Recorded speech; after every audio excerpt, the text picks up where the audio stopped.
اعوذ باللہ من الشیطان الرجیم، بسم اللہ الرحمن الرحیم۔ السلام علیکم، کیا حال ہے آپ کا؟ اللہ تعالیٰ آپ سب کو خوش باش اور ہنستا مسکراتا رکھے، آمین۔ 5 وقت کی نماز کی پابندی کیجیے اور زبان پر درود شریف کا ورد جاری رکھا کیجیے، صلی اللہ علیہ وآلہ وسلم۔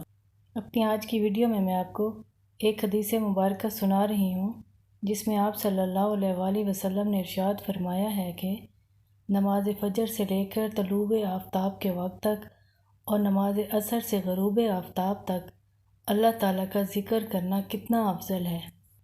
رسول اللہ صلی اللہ علیہ وآلہ وسلم نے فرمایا، میرے نزدیک طلوع آفتاب کے وقت تک بیٹھ کر اللہ کا ذکر کرنا اور اللہ اکبر، الحمدللہ، سبحان اللہ اور لا الہ الا اللہ کہنا اولاد اسماعیل علیہ السلام میں سے 2 یا اس سے زیادہ غلام آزاد کرنے سے زیادہ بہتر ہے۔